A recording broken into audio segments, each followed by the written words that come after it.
प्रभु जगन्नाथ की चौखट से मिले सर्वनाश के संकेत। कोरोना के कहर के बाद एक नई महामारी। अब क्या लाशों से पट जाएगी धरती? अब ना कोई टीका और ना ही इलाज।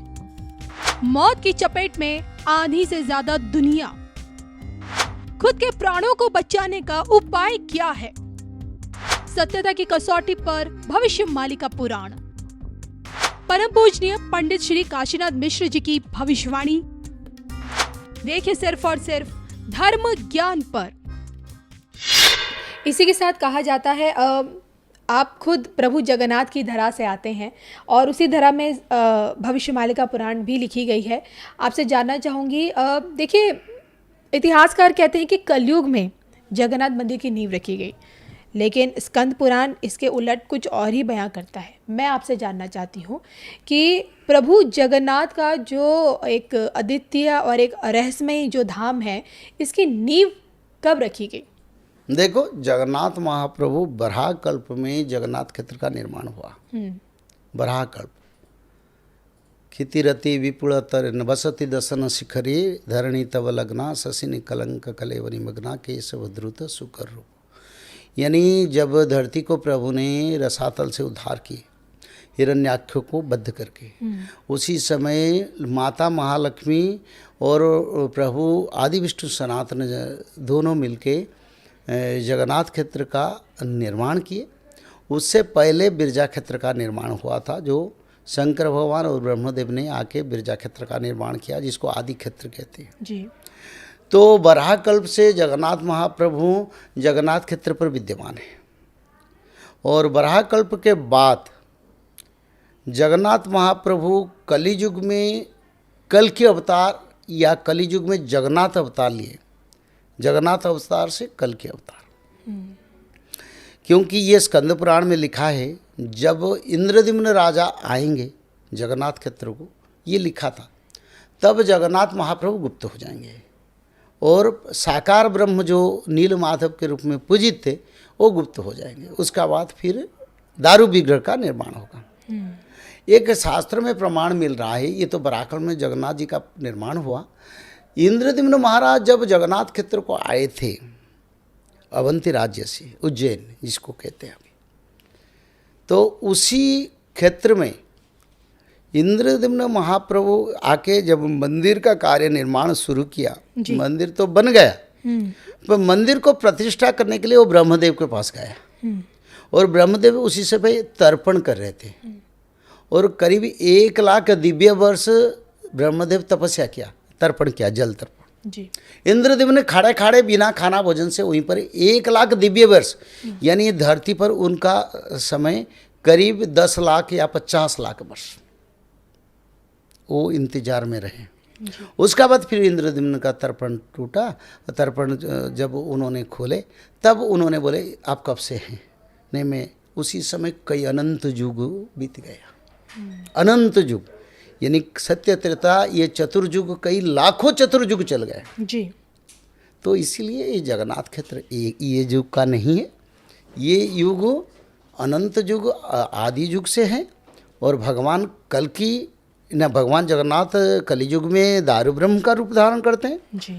फिर कलियुग के बाद फिर अपना निराकार ब्रह्म स्वरूप में वहीं पर विद्यमान होते हैं, जिसको मर्त्य वैकुंठ आदि वैकुंठ भी कहते हैं। कहा तो ये भी जाता है कि प्रभु राम हो या कृष्ण हो, विष्णु के जितने भी अवतार हैं वो भगवान जगन्नाथ से ही निकले हैं और उन्हीं में समाहित हुए हैं। तो भगवान कल की भी उन्हीं में से निकलेंगे और उन्हीं में समाहित हो जाएंगे।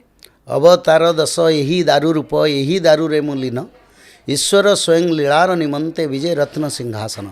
अवतार 10 यानी 10 अवतार, 24 अवतार भगवान से सृष्टि हुए हैं जी। आप शास्त्र में लिखा है, इक्ष्वाकु कुल देवता जगन्नाथ, यानी राम के वंश, भगवान राम के वंश इक्ष्वाकु कुल है। इक्ष्वाकु कुल का कुल देवता जगन्नाथ जी थे जी। जगन्नाथ जी को भगवान राम पूजा करते थे। तो इसलिए ये जितने अवतार जगन्नाथ जी से सृष्टि होते हैं, क्योंकि वो आदि विष्णु सनातन है। और कल के अवतार खुद जगन्नाथ होंगे। अच्छा। क्योंकि ये लिखा है, स्वयं जगन्नाथ, बलभद्र, माता सुभद्रा, सुदर्शन महाप्रभु, ब्रह्मदेव, शंकर भगवान के अंश सभी तत्वों से कल के आएंगे। 64 कला में, 64 कला में भगवान कल के आएंगे और जगन्नाथ खुद कल के बनेंगे, अंश अवतार नहीं। लेकिन जब जगन्नाथ मंदिर से कुछ अप्रिय घटनाएं होती हैं, चाहे आप कह सकते हैं कि नील चक्र का टेढ़ा होना, ध्वज पर आग लगना, मंदिर से पत्थरों का गिरना, जो जगन्नाथ की जो रसोई है उसका क्षतिग्रस्त होना, इसके साथ जब हाल फिलहाल में जब जगन्नाथ रथ यात्रा निकली, इसी पिछले कुछ महीनों की बात है, तब जो बाहर जो उनकी यात्रा निकली थी, तो उस समय अचानक से प्रभु की प्रतिमा गिर पड़ी थी। तो ये खबरें मैंने बहुत बनाई, मैंने धर्मयान में दर्शकों को दिखाई भी। तो इस तरह की जो अप्रिय घटनाएं क्या संकेत देना चाहती है हम लोगों को? देखो, ये भविष्य पुराण में लिखा था, जब जगन्नाथ क्षेत्र में ऐसे ऐसे संकेत आए। अच्छा, ये सारी घटनाएं उसमें? हाँ, ये लिखा है। अच्छा, तब जानो कलियुग का अंत होके कल के अवतार हो गए। देखो, 3 साल पहले 4 साल पहले जगन्नाथ मंदिर के रथ जहाँ बनता है वहीं पर जाके गिद्धपक्की बैठा जी। और पिछले साल, ये साल नहीं, पिछले साल बलभद्र महाप्रभु रथ से गिर गए जी। नहीं, इस साल बलभद्र महाप्रभु गिर गए। पिछले साल जगन्नाथ महाप्रभु गिरे थे जी। अगले साल माता सुभद्रा का। तो ऐसे समय का कारण जो स्कंद पुराण में लिखा है, जब जगन्नाथ महाप्रभु अगर गिर जाएंगे तब धरती पर विश्व युद्ध, रोग महामारी, सूखा और खाद्यान्न का अभाव और संसार में मानव सभ्यता का बड़ा प्रलय होगा जी। जल प्रलय, अग्नि प्रलय भी होगा, पंचभूत का प्रलय होगा, और ये आगे होने के लिए ये संकेत है और भविष्य पुराण में इसका स्पष्ट लिखा है। तो इनकी शुरुआत क्या भारत से ही होने वाली है? देखिए, भारत से तो शुरुआत नहीं हुआ, यूक्रेन रशिया के साथ युद्ध हो रहा है, वहीं पर लोगों का आपदा आ रहा है। लेकिन आपने कहा ना कि भूखमरी और कोरोना का तो सारा विश्व में फैलेगा। जगन्नाथ विश्व का ठाकुर है, वो ब्रह्मांड का ठाकुर है, वो भारत के लिए नहीं चेतावनी, सारा विश्व के लिए, विश्व में हर देश में होगा। आप तो देखते हैं युद्ध, महामारी, आपद विपद कैसे चलता है, और भारत में भी होगा, सभी देश में भी होगा। बिल्कुल। अब देखिए, कोरोना की मार पूरी दुनिया ने झेला है, और मुझे याद है कि 2019 के आखिर में कोरोना ने जैसी देश या दुनिया में दस्तक दी, एक मौत का तांडव हम लोगों ने देखा, कितने लाखों हजारों जिंदगियां हुई। लेकिन 19 से ठीक पहले ही आपने इसके संकेत दे दिए थे कि एक बहुत बड़ी महामारी का प्रकोप हम झेलेंगे, ये मानव जाति झेलेगी। लेकिन आज आप ये भी कह रहे हैं कि 64 प्रकार की बीमारियां, यानी कि कोरोना से भी बढ़कर एक बहुत बड़ी महामारी आनी बाकी है।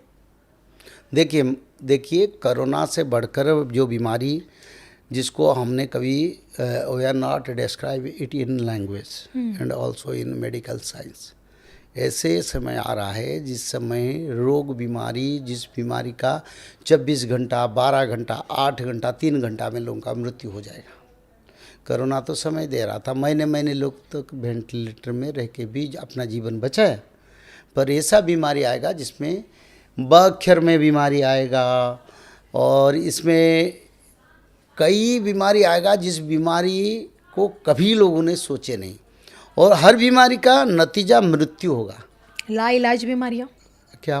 लाइलाज बीमारियां, हाँ, लाइलाज बीमारी आएगा जिसका कोई इलाज नहीं हो पाएगा, कोई टेक्नोलॉजी नहीं। ऐसे बीमारी तो आएगा, पहले डॉक्टर को होगा।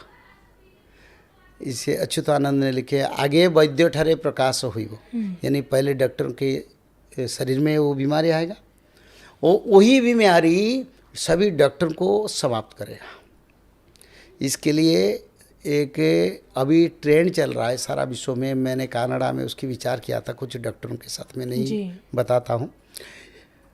जो यूनाइटेड नेशन की हेल्थ डिपार्टमेंट ने इसके लिए मीटिंग बुलाया था। एक बीमारी आ रहा है अभी जो डॉक्टरों को सिर्फ हो रहा है, वो बीमारी का इलाज नहीं होता है, डॉक्टर चल जाते हैं जी। तो ये अच्युतानंद ने लिखे थे, और मैंने तो कई साल से बता रहा हूँ इसको। तो इसलिए अगर डॉक्टर नहीं रहेंगे, सेवा कौन करेगा? आप डरा रहे हैं महाराज जी।